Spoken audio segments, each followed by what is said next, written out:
అత్తగారిల్లు, మేడ కింద తల్లిగారిల్లు. ప్రకృతి టౌన్షిప్లో శారదా ప్రసాద్ దంపతులు ఇండిపెండెంట్గా కట్టుకున్న G+1 ఇల్లది. ఇంటి ముందు పచ్చని లాన్, రకరకాల పూల మొక్కలతో అందంగా ఉంది. ఆ పూల మొక్కల మధ్యలో ఉన్న కుర్చీలలో శారదా ప్రసాద్లు కూర్చొని తమ కోడలు అనామిక పుట్టింటి వాళ్ల గురించి మాట్లాడుకుంటున్నారు. అనామిక వాళ్ల కోసం టీ తీసుకుని గుమ్మం దగ్గరికి వచ్చింది. తమ తల్లిదండ్రుల గురించి అత్తమామలు మాట్లాడుకోవటం విని గుమ్మం దగ్గరే ఆగిపోతుంది. కోడలిని గమనించకుండా, నేను చెప్పినట్టుగా చేద్దాం శారదా. నాకిష్టం లేదండి. అలా అంటే ఎలా శారదా? అనామిక అమ్మా నాన్న అంటే ఎవరు? మన వియ్యంకులేగా. మనం ఇక్కడుండగా వాళ్ళు వేరే ఇంట్లో అద్దెకుండడం ఏం బాగుంటుంది చెప్పు. అందుకే కోడలి తండ్రి నాకు ఫోన్ చేసి విషయం చెప్పగాని నేను మనింటికే రమ్మని చెప్పాను. సాయంత్రం వరకు ఇక్కడికి రావచ్చు. ఎంత వియ్యంకులైనా ఎక్కడ ఉండాల్సిన వాళ్ళు అక్కడే ఉండాలి. అదే అందరికీ మంచిదని నా అభిప్రాయం అండి. నేనెందుకు చెబుతున్నాను అర్థం చేసుకోండి మీరు. నువ్వు చెప్పేది నాకు అర్థమైంది శారదా. అలాగే నేను చెప్పేది కూడా అర్థం చేసుకో.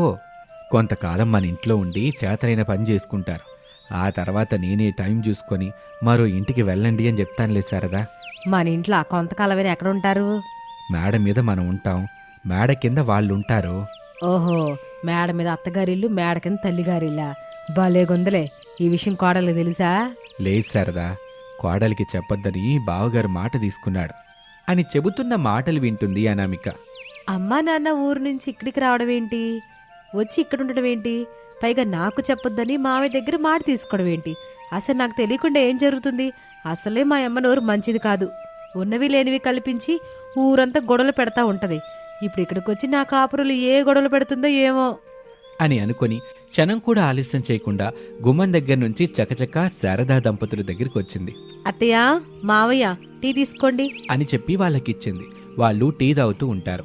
అత్తయ్య, టీ తాగేసి కప్పులు ఇక్కడే పెట్టండి, నేను మళ్ళీ వచ్చి తీసుకుంటానులేండి. సర్లే కోళ్ళ అని శారద చెప్పింది. అనామిక అక్కడి నుంచి కిచెన్లోకి వచ్చింది. తన తండ్రికి ఫోన్ చేసింది. అప్పుడు తన తండ్రి రాజయ్య ఊర్లోని మట్టి ఇంట్లో భార్య సుజాత మీద అరుస్తూ ఉంటాడు. ఉన్నవి లేనివి ఒకరి మీద ఒకరికి చాడీలు చెప్పి గొడవలు పెట్టించా. ఇప్పుడు చూడు, మనం ఊరు వదిలిపెట్టెళ్లాల్సిన పరిస్థితి వచ్చింది. నన్ను మన్నించండి. ఎంత హద్దుల్లో ఉందామనుకున్నా నా మనసు ఊరుకోదయ్యే. నా నోరేం అదుపులోనే ఉండదు. అందుకే ఇట్ట జరిగింది. ఊరంతా మనం ఎప్పుడు ఈ ఇంటిని, ఈ ఊరిని వదిలిపెట్టి పోతామా అని ఎంతో ఆశగా ఎదురు చూస్తున్నారు. ఇప్పటికిప్పుడు మన ఊరిని వదిలిపెట్టి ఎక్కడికి వెళ్దాం చెప్పండి? మరి నువ్వు చేసిన ఘనకార్యం అలా ఉంది సుజాత. నిన్న పంచాయతీ పెట్టి సర్పంచ్ గారు చెప్పగానే సిటీలో ఉన్న బావగారికి ఫోన్ చేసి విషయం చెప్పాను. ఆయన రమ్మని చెప్పాడు. ప్రస్తుతం మనం కూతురు అత్తగారింటికి వెళ్తున్నాం. అన్నయ్య వదిన వాళ్ళు ఎంత మంచోళ్ళో కదండి. సుజాత, నేను చెప్పేది బాగా గుర్తుపెట్టుకో. ఇప్పుడు మనం వెళ్తుంది కూతురి అత్తగారింటికి. అక్క నువ్వు నీ నోటిని అదుపులో పెట్టుకోకపోతే మన కూతురు కాపురానికి అంత మంచిది కాదు. హద్దు దాటితే చెల్లెమ్మ మన కూతుర్ని మనతో పంపించేసుద్ది. తెలిసి నా కూతురు కాపురంలో నేనే నిప్పులు పోస్తానా? చెప్పండి. చాలా తక్కువ మాట్లాడతా. వదిని కనబడకుండా ఆరోగ్యం బాగలేదని మనకిచ్చిన గదిలోనే ఉంటా. నన్ను నమ్మండి అని చెబుతూ ఉండగానే రాజయ్య సెల్ ఫోన్ మోగింది. నెంబర్ చూసి, కూతురు ఫోన్ చేస్తుంది సుజాత, నువ్వేమీ మాట్లాడబాకు అని సుజాతకి చెప్పి ఫోన్లో, చెప్పు తల్లి. నాన్నా, మిమ్మల్ని ఊరు నుంచి వెళ్ళేస్తున్నారా? తెలిసిపోయిందా తల్లి? అదంతా మీ అమ్మ చేసిన ఘనకార్యం అమ్మా. అమ్మ చేసినా నువ్వు చేసినా మా అత్తారింటికి మాత్రం రావద్దు నాన్న అని కూతురు చెప్పగానే రాజయ్య కళ్ళలో నుంచి కన్నీళ్ళొస్తాయి. అదేంటి తల్లి అలా అంటావు? మీ అమ్మ నువ్వే అర్థం చేసుకోవాలిగా. అర్థం చేసుకున్నాను కనుకే మా అత్తారింటికి రావద్దని చెబుతున్నాను నాన్నా. అక్కడ కుదురుగానే ఉంటానని చెప్తుందమ్మా. నాకు అమ్మ మాట మీద నమ్మకం లేదు నాన్న. ఊరి వాళ్ళు మిమ్మల్ని వెలేశారంటే అమ్మ ఎన్ని చాడీలు చెప్పి గొడవలు పెట్టేస్తుందో నాకు అర్థం అవుతుంది. దయచేసి నా అత్తగారింటికి మాత్రం రావద్దు నాన్న. నువ్వెందుకు రావద్దంటున్నావో నాకు అర్థమైందిలే తల్లి. కానీ నా మాట కూడా కొంచెం విను. నా బాధను కూడా అర్థం చేసుకో తల్లి. ఎంత అర్థం చేసుకున్నా అమ్మలో మాత్రం మార్పు రాదు నాన్న. లేదు తల్లి, ఇదిగో మీ అమ్మే మాట్లాడుతుంది అని ఫోన్ని సుజాతకిచ్చాడు రాజయ్య. ఇలా చూడు తల్లి, మీ నాన్న మీద ప్రమాణం చేసి మరీ చెప్తున్నా. నేను అక్కడికొచ్చిన తర్వాత నీ మీద మీ అత్తయ్యకి, మీ అత్తయ్య మీద నీకు చాడీలు చెప్పి ఇద్దరికి ఎట్టాంటి గొడవలో పెట్టను. మాకు ఏ గదిస్తారో ఆ గది నుంచి బయటికి రాను. ఆ గదిలోనే ఉంటాను అని తల్లి సుజాత నమ్మకంగా చెప్పగానే అనామిక కూడా కొంచెం నమ్మింది. ఫోన్ నాన్నకివ్వు అని చెప్పగానే సుజాత ఫోన్ని రాజయ్యకిచ్చింది. సర్లే నాన్న, జాగ్రత్తగా రండి మరి. అని ఫోన్ పెట్టేసి పక్కకి చూసి అంతే అత్తగారు శారద కనిపించింది. భయంతో అది అత్తయ్య భయపడబాక్కోళ్ళ, చాడిల రాణిలా పేరు తెచ్చుకున్న మీ అమ్మే స్వయంగా ఇప్పుడు మన ఇంటికి వస్తుంది కదా, రాణి తనకు బుద్ధి చెప్పి మార్చుదాం. మీ అమ్మ నీ గురించి ఏం చాడీలు చెప్పినా నేను మాత్రం నమ్మనులే. నేను కూడా అంతే అత్తయ్య, మీ గురించి మా అమ్మ ఏం చెప్పినా నేను కూడా నమ్మను, కానీ నమ్మినట్టుగా మాత్రం నటిస్తా. అప్పుడే మా అమ్మ మనసు కుదుట పడుతుంది, నిద్ర పడుతుంది. నేను చెప్పినట్టు చేస్తే మీ అమ్మ దారిలోకి వస్తుంది కోళ్ళ. ఉన్నవి లేనివి చాడీలు చెప్పడం కాదు, అసలు నోరు కూడా తెరవదు, అంతలా భయపడిపోద్ది. చెప్పండి అత్తయ్య, అలాగే చేద్దాం. ఏం చేసినా మా అమ్మకి దెబ్బ తగలకూడదు, కానీ తనకున్న చాడీలు చెప్పే రోగం మాత్రం పోవాలి. అట్టాగే కోళ్ళ, అయితే నేను చెప్పేది నువ్వు చాడీలు చెప్పడానికి మన దగ్గరికి వస్తుందని అర్థం అవుతుంది కదా, అప్పుడు నువ్వు అత్తయ్య మా అమ్మ వచ్చింది, ఆ సూది దారం ఇలా తీసుకురాని గట్టిగా అనాలి. అప్పుడు నేను సరే కోళ్ళ అని చెప్తా, దారం సూది పట్టుకొత్తా. మరి మీ దగ్గరకు వచ్చినప్పుడు నేను కూడా అట్టాగే అంటాను అనామేక. కోళ్ళ మీ అమ్మ వచ్చి ఏదో మాట్లాడుతుంది, ఆ సూది దారం ఏదో తీసుకురాని కేకేస్తా.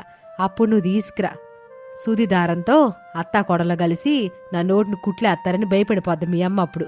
ఓ అరెవ్వా అత్తయ్య, మీ ఐడియా నచ్చింది, అలాగే చేసేద్దాం అని అనామిక చెప్పగానే శారద సంతోషపడుతూ అక్కడి నుంచి వెళ్ళిపోతుంది. అలా సమయం గడుస్తూ ఉంటుంది. సాయంత్రం అవుతూ ఉండగా రాజయ్య సుజాతలు సామాన్లు తీసుకుని శారద వాళ్ళింటికొచ్చారు. శారద దంపతులు అనామిక అభిమానంగా పలకరించారు. ఆ రోజు రాత్రి అందరూ కలిసి భోజనం చేశారు. బావగారు, నువ్వు చెల్లెమ్మ కిందుండండి, మేం పైనుంటాం. ఇబ్బంది కలిగిస్తున్నందుకు ఏమీ అనుకోవద్దు బావగారు. అలాంటివి ఏమీ లేవు బావా, ప్రశాంతంగా పడుకోండి అని మేడ మీదకు వెళ్లి వాళ్ళ బెడ్రూమ్లో వాళ్ళు పడుకుంటారు. అనామిక, రమేష్ పిల్లలు వాళ్ళ బెడ్రూమ్లో పడుకుంటారు.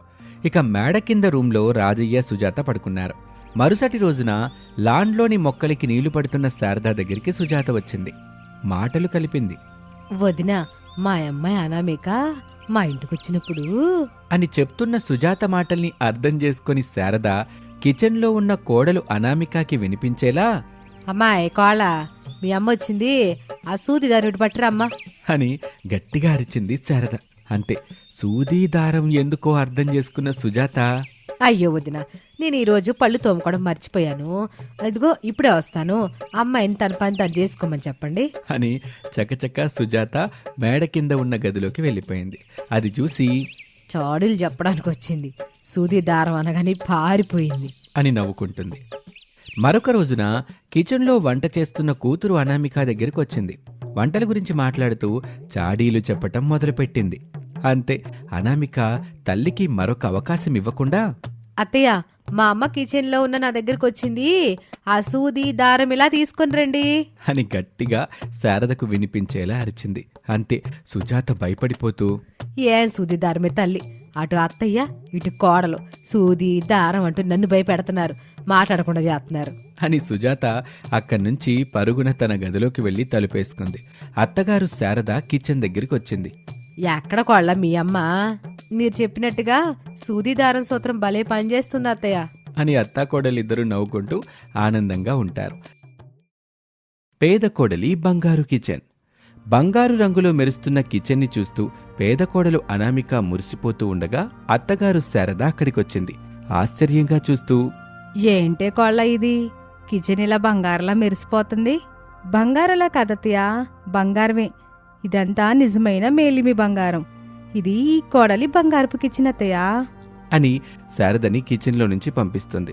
ఇక అప్పట్నుంచి శారద ఏదో ఒక వంకతో కిచెన్లోకి వెళ్లాలనే ప్రయత్నం చేసేది. కానీ కోడలు అనామిక మాత్రం కిచెన్ గుమ్మం దగ్గర గరిట పట్టుకుని అడ్డుగా నిలబడి శారదని కోపంగా చూస్తూ ఉండేది. అది చూసి శారద ఏమీ మాట్లాడకుండా వెళ్ళిపోయేది. ఆ రోజు కూలి పనులు చేసుకుని ఇంటికొచ్చిన తండ్రి కొడుకులతో, బాబు రమేష్, ఏమండి ఒకసారి కోడలి కిచెన్ చూసి రండి. కోడలి కిచెన్ని చూసి రావాలా? ఎందుకు శారదా? మొత్తం బంగారంతో మెరుస్తూ ఉందండి, నన్ను కోడలు ఆ గదిలోకి రానివ్వడం లేదు అని చెప్పగానే మొత్తం బంగారంతో కిచెన్ మెరిసిపోవటం ఏంటని రమేష్, ప్రసాద్లు కూడా కిచెన్లోకి వచ్చి చూశారు. శారద చెప్పినట్టు బంగారపు రంగులో మెరిసిపోతూ ఉంటుంది ఆ కిచెన్. ఇదేదో మాయ అనుకుని సరిపెట్టుకుంటారు వాళ్ళంతా. ఇక ఆ రోజు నుంచి అత్తగారు శారద ఆ బంగారు కిచెన్లోకి వెళ్ళి ఎలాగైనా బంగారం తీసుకోవాలని, అది అనామిక ఇంట్లో లేనప్పుడే సాధ్యమవుతుందని బాగా ఆలోచించి ఒక రోజున ఇద్దరు రౌడీల దగ్గరికి వెళ్తుంది. వాళ్లతో మాట్లాడి డబ్బులు కూడా ఇస్తుంది. ఏమీ తెలియనట్టుగా ఇంటికొచ్చి పడుకుంటుంది. ఓ అర్ధరాత్రి వేళ అనామిక ముఖానికి ముసుగు వేసి ఇద్దరు రౌడీలు పట్టుకొని అడవిలో నడుస్తూ ఉంటారు. అనామిక భయం భయంగా నడుస్తూ ఉంటుంది. ఇలా చూడండి, ఎందుకు నన్ను ఇలా ముసుగు వేసి ఎక్కడికి తీసుకెళ్తున్నారు? అసలు మీకేం కావాలి? నన్ను వదిలిపెట్టండి, మీకు దండం పెడతాను అంటూ వేడుకుంటూ ఉంటుంది. అయినా ఆ ఇద్దరు రౌడీలు ఏమాత్రం జాలి దయా చూపించకుండా అనామికాని పట్టుకొని అలా ముందుకు వెళ్తూ ఉంటారు. సరిగ్గా అప్పుడే అత్తగారు శారద కూరగాయలు కట్ చేసే కత్తి పట్టుకొని ఇంట్లో నిలబడి, అందరు పడుకొని ఉన్నారు, ఇదే మంచి సమయం. కోడలు బంగారు కిచెన్లో నుంచి బంగారు దొంగతనం చేసేయాలి అని అనుకొని నెమ్మదిగా నడుచుకుంటూ వంటగది దగ్గరికి వచ్చింది. గదికి తాళం ఉండటం చూసి కోడలు అనామిక మీద కోపం తెచ్చుకుంది. కోపంగా తనలో తాను, తన బంగారు వంటగదిలో నుంచి ఎవరో బంగారం మొత్తం ఎత్తుకుపోతున్నట్టుగా వంటగదికి కోడలు తాళం వేసుకుంది. ఇప్పుడు అసలు ఆ తాళం తీయడం ఎలాగా అని ఆలోచన చేస్తూ ఉండగా తన భర్త ప్రసాదు సుత్తి పట్టుకుని అక్కడికొచ్చాడు. శారద అయోమయంగా చూస్తూ ఉంటుంది. మీరేంటి ఇలా సుత్తు పట్టుకొని వచ్చారు అని శారద అడగగానే ప్రసాద్ గట్టిగా, భార్యలో భర్త సగం, భర్తలో భార్య సగం కదా శారదా అని చెప్తాడు. దాంతో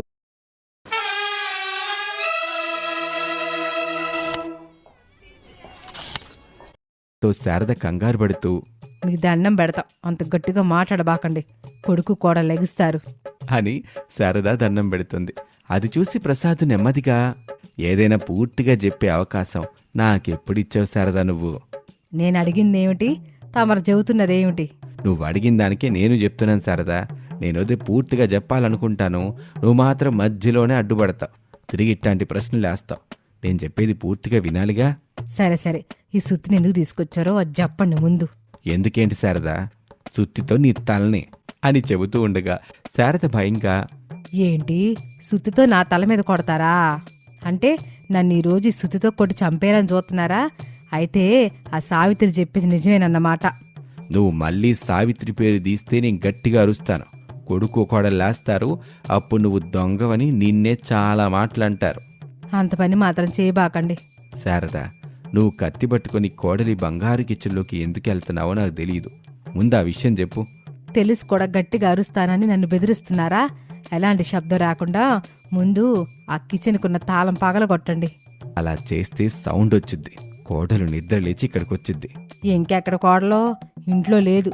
తన బంగారు కిచెన్ కోసం నేనే ఇద్దరు రౌడీలను పెట్టి అడవిలోకి తీసుకెళ్లి అనామికని వదిలిపెట్టేసి రమ్మని చెప్పా అని శారద చెప్తుంది. ఆ మాటని తన బెడ్రూమ్లో ఉన్న రమేష్ వింటాడు. ఓహో, అనామిక బంగారు కిచెన్ కోసం అమ్మ తనని అడవిలోకి పంపించదు అన్నమాట. నేనిప్పుడు అడవికి వెళ్తాను, అనామికాని కాపాడుకుంటాను, లేదంటే రౌడీల చేతిలో నా అనామిక చనిపోతుంది అని రమేష్ క్షణం కూడా ఆలస్యం చేయకుండా అడవిలోకి పరుగులు పెడతాడు. ఒకచోట నిలబడి దిక్కులు చూస్తూ ఉంటాడు రమేష్. అనామిక ఎక్కడా కనిపించలేదు. ఈ రాత్రి వేళ ఇంత పెద్ద అడవిలో నా అనామిక ఎక్కడుందో ఎలా వెతికేది? ఓ పని చేస్తాను, గట్టిగా అనామిక అనామిక అని పిలుస్తాను, అప్పుడు అనామిక ఎక్కడున్నా పలుకుతుంది కదా. అలా నా అనామిక దగ్గరికి వెళ్తాను, నా అనామికని కాపాడుకుంటాను అని గట్టిగా అరవబోయి వెంటనే రమేష్ ఆగిపోతాడు. వద్దొద్దు, నేను గట్టిగా పిలుస్తాను, అలా పిలిస్తే అనామికని బంధించిన రౌడీలకి నేను తనని కాపాడడానికి వచ్చిన విషయం తెలిసిపోతుంది, అనామికకి మరింత ఇబ్బంది అవుతుంది. అలా వద్దు, నేనే జాగ్రత్తగా అనామికని కాపాడుకోవాలి. అనామికాని వెతుకుతూ అడవిలో ముందుకు వెళ్తూ ఉంటాడు. ఇంట్లో ఉన్న శారద చెప్పిన మాట విని ప్రసాద్ ఆశ్చర్యంగా, ఏంటి శారద నువ్వు చెప్పేది? కోడల్ని అడవిటికి పంపడమేంటి? బంగారు కిచెన్ కోసం నాకు తప్పలేదండి. నీ బంగారం పిచ్చి గోతులో పెట్ట, నేను నీకు ఎట్టాంటి సాయం చేయను, నీకీ సుత్తి ఇవ్వను, నీకు కనబడకుండా దాచేస్తాను. అది కాదండి, కోడలు ప్రాణాలకు వచ్చిన ముప్పు లేదు, అనామికకేం కాదు, తను అడవిలో క్షేమంగానే ఉంటది. నా మాటేనండి, సుత్తితో కిచెన్ గదికేసిన తాళాన్ని పగలగొట్టండి, నేను కిచెన్లోకి వెళ్ళి బంగారం తీసుకుంటాను. అదంతా నువ్వు అనుకున్నంత తేలిగ్గాదులే శారదా.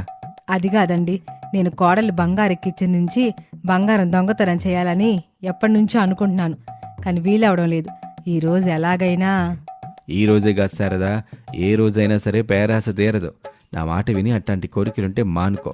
పద, వెళ్ళి కోడలింటికి తెచ్చుకుందాం. నేను రాను, మీరెళ్ళండి. బంగారం కోసం నేను పడాల్సిన బాధలేవు, నేను పడతాను అని శారద చెప్పగానే ప్రసాద్ ఏమీ మాట్లాడకుండా సుత్తిని పట్టుకుని ఇంట్లో నుంచి బయటకు వెళ్తాడు. అబ్బా, నా బంగారం పిచ్చిని ఆయన అర్థం చేసుకోకుండా సుత్తిని తీసుకెళ్ళిపోయాడు. ఇప్పుడు నేను చేయాల్సిన పని నేను చేసుకుంటాను అని శారద నెమ్మదిగా ఇంట్లో నుంచి బయటకొచ్చింది. దిక్కులు చూసింది, ఎవ్వరూ కనిపించలేదు. చూస్తే ఊరంతా పడుకొనుంది అని ఇంటి వెనక నుంచి కిచెన్ కిటికీ దగ్గరికి వచ్చి లోపలికి చూసింది. కిచెన్ మొత్తం బంగారంతో మెరుస్తూ ఉంటుంది. శారద సంతోషంతో, అబ్బబ్బబ్బా, ఎంత బంగారం, ఎంత బంగారం! ఇదంతా నా సొంతమైతే వామ్మో, ఈ ఊరే కాదు లోకం మొత్తం గోల్డ్ శారదా, గోల్డ్ శారదా అని పిలుస్తుందనుకుంటా. ఎలాగైనా నేను ఈ బంగారం కిచెన్లోకి వెళ్ళాలి, ఈ బంగారం మొత్తం తీసుకోవాలి అని మురిసిపోతుంది. అడవిలో అనామిక ఉన్న చోటుని రమేష్ ఎట్టకేలకు తెలుసుకుంటాడు. అనామిక కాపలాగా 2 రౌడీలున్నారని, తన దగ్గర ఉన్న సెల్ ఫోన్ లైట్లో ఒక బలమైన కర్రని వెతికి పట్టుకున్నాడు. నెమ్మదిగా ఆ రౌడీల వెనక నుంచి వచ్చి వాళ్ళ తలల మీద గట్టిగా కొట్టాడు. అంతే, వాళ్ళిద్దరూ స్పృహ తప్పిపోయారు. రమేషు అనామికాని తీసుకుని అడవి నుంచి గబగబా ఇంటివైపు వెళ్తూ ఉంటాడు. శారద కిటికీని బద్దలు కొట్టుకుని బంగారు కిచెన్లోకి వెళ్ళి నిలబడింది. ఆనందంగా, ఎలాగైతేనే బంగారు కిచెన్లోకి వచ్చాను, ఇక ఆలస్యం చేయకుండా కత్తితో ఈ బంగారాన్ని కట్ చేయాలి అని మొదలుపెట్టింది. అనామిక, రమేష్లు ఆయాసపడుతూ ఊర్లోకొచ్చారు. ఇక పరిగెత్తడం నా వల్ల కాదండి. అయినా ఈ రౌడీలెవరు, ఎందుకు నన్ను కిడ్నాప్ చేశారు? అసలు నేను ఇక్కడున్నానని మీకెలా తెలిసింది? అసలు నన్ను ఏం చేయాలని మీరు కంకణం కట్టుకున్నారో ముందు ఆ విషయం చెప్పండి. ఆవేశపడక అనామిక, నేను చెప్పేది నెమ్మదిగా విను. ఇదంతా చేసింది నేను కాదు, మా అమ్మ చేసింది. నీ కిచెన్లో బంగారం ఉందంట కదా, అందుకే అమ్మని కిచెన్లోకి రానివ్వటం లేదంట కదా. ఎలాగైనా బంగారాన్ని సొంతం చేసుకోవాలి అనుకుంటుంది అని రమేష్ చెప్పగానే అనామిక గట్టిగా బిగ్గరగా నవ్వుతుంది. ఎందుకు నవ్వుతున్నావు అనామిక? నవ్వకుండా ఏం చేయమంటారు చెప్పండి? నిజంగానే అంత బంగారు నా దగ్గరుంటే మనం ఎప్పుడో ధనవంతులు అయిపోయేవాళ్ళం కదండి. నిజమే కదా అనామిక, మరి కిచెన్ ఎందుకు బంగారంలా మెరుస్తుంది? గోల్డ్ వాల్ పేపర్ వేస్తే మెరవకుండా ఏమవుతుంది చెప్పండి అని అనామిక చెప్పగానే రమేష్ ఆశ్చర్యంగా, ఏంటనామిక నువ్వు చెప్పేది? అది గోల్డ్ వాల్ పేపరా? అవునండి. ఇప్పుడు నీ కిచెన్లోకి అడుగుపెట్టిన మా అమ్మ పరిస్థితి ఏంటి అని రమేష్ అడుగుతూ ఉండగా ఆ సమయంలో శారద కిచెన్లో కూర్చొని ఒక చేతిలో కత్తి, మరొక చేతిలో చిరిగిన గోల్డ్ వాల్ పేపర్ని పట్టుకుని ఏడుస్తూ ఉంటుంది. ఆ ఏడుపుకి ప్రసాద్ కంగారు పడిపోతాడు. కిచెన్లోకి వచ్చి చూశాడు. శారద చేతిలో ఉన్న పేపర్ని చూసి నవ్వుకున్నాడు.